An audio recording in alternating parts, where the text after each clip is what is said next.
Hey everybody, welcome to another video and a little mini series that I'm doing about painting miniatures. And today we're going to do just a basic base coat on this miniature. The miniature for today is going to be a skeleton warrior that is part of a Reaper Miniatures 3-pack. I bought a bunch of these because I needed some monsters for D&D, and of course you have to have skeletons, and they came in a 3-pack, so why not? So I have my wet palette set up here that I created in the first video. You can go back and watch that if you want to figure out how to make it, but there's lots of great videos on the internet that explain how to make a wet palette. I've got my brushes here, and today we're going to kind of learn how to decide what brush to use, and in this case, it's going to be a base coat brush. I have one brush here that is actually a detail brush, and we don't really want this brush for base coating. Base coating is all about covering a model in a thin layer of base paint, and this is just gonna take forever. So we're not gonna use this brush because there's just literally no reason to do that. So that leaves us with 3 options, and frankly, any of these options are good. The middle one is a Citadel starter kit paintbrush, which is a little bit beat up and frankly could work and probably is better for this sort of thing, but I just don't think it'll cover as much space. This one's a little too thin and specific, so I'm going to stick with this one, which just has a larger brush in general and will be able to cover a lot more space and hold a lot more paint. So I'm going to get my brush wet just to start with. This is a new brush, but I find that it helps with the flow of paint just to get a little bit wet. Your wet palette will help with that. So don't be too concerned about making sure that the brush is wet, but if you haven't used it in a while, it might be a good idea to get it wet. So today we're going to be base coating this miniature with black, and this is the Citadel Abaddon black. And if you want your miniature to look darker or there's going to be a lot of metal on the miniature, it's probably a good idea to do black as the base coat. If the miniature is going to be very bright and colorful, you would want white. But since we have a skeleton who I want to make look a little bit darker, I'm going to shake up my little pot here of black paint and we're going to get to it. So we're actually going to be mounting this mini onto a handle, and you do not need a handle to paint, but I do find that it just makes things really, really easy. I have full control of where and how I turn the mini. I can even turn it upside down if I really need to and get into some of the details. I like painting with a handle, helps me steady my hands on the handle, and I'm just used to it now and sort of don't want to go back. So now I'm going to get just a little bit of paint on the brush and just drop it down on the wet palette.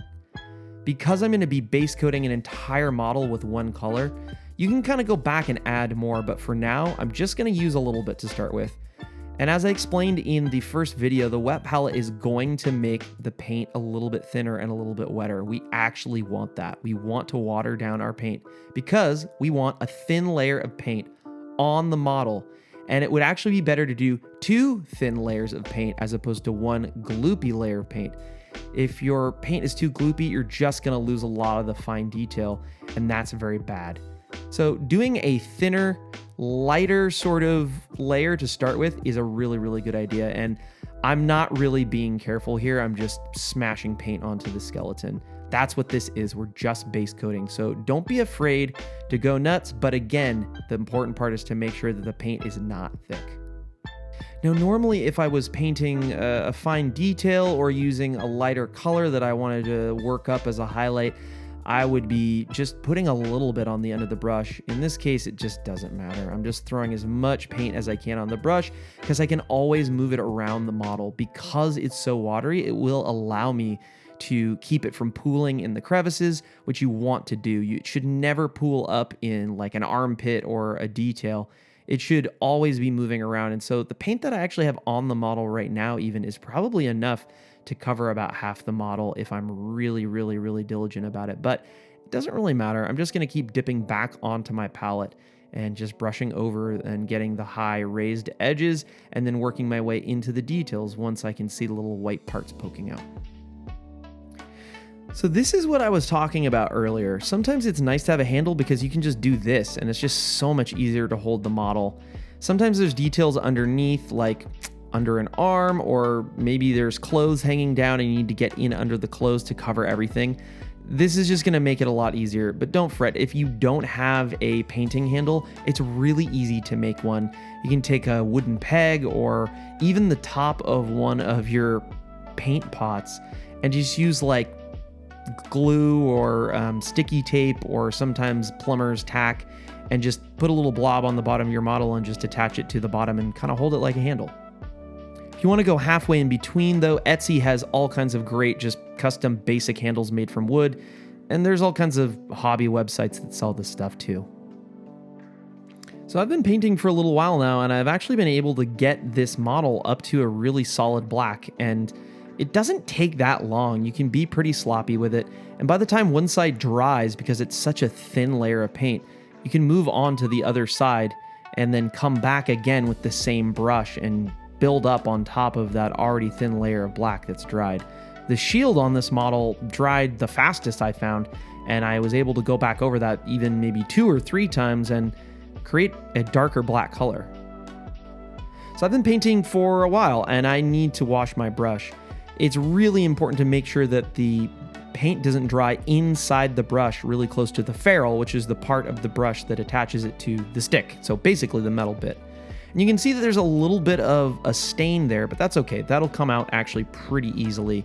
And at the end, I usually wash my brushes with some soap or some sort of brush care product. But it should be pretty easy to get this just kind of back flowing. As a brush dries with paint in it, it starts to get stiff. You'll notice that it won't push the paint as smoothly. Go ahead and just swish it around in a cup. Don't press it down against the bottom, just swish it in the open water. So after you've been painting for a while and you've washed it, you can pretty much just squeegee the brush out a little bit, get some of that excess water, and then dip it back in the paint. All right, well, there it is. It's pretty much base coated and ready to go. It didn't take me that long to do, actually, and I probably could have even done it faster, but for the sake of the video, I slowed down a little bit. And this is actually a finished product. I painted this miniature before because, like I said, it came in a 3-pack, so I did the first one already. And I would say I'm pretty proud of this one. It didn't take me that long to do, and underneath all those browns and dusty colors and metal colors, there's just a black base coat. Gave the model a darker color, and with some ink washes, it started to look really good. So I fully believe that anybody can get to this point pretty quickly. Just patience and being careful is really the way to do it, but we'll cover that in the class. Looking forward to seeing you there, and if you have any questions, feel free to reach out. As always, you can find me on Twitch. That's twitch.tv/Casadari. And if you want to follow me on social media to see what I'm up to when it comes to gaming or miniatures or really anything, you can go to @Casadari Games. For those of you who found me online randomly, thanks for watching the whole video and really appreciate the support. For those that are watching this because you're in my class, well, I hope you're doing your homework, and I will see you soon. All right, happy painting, and until next time, stay safe and be well.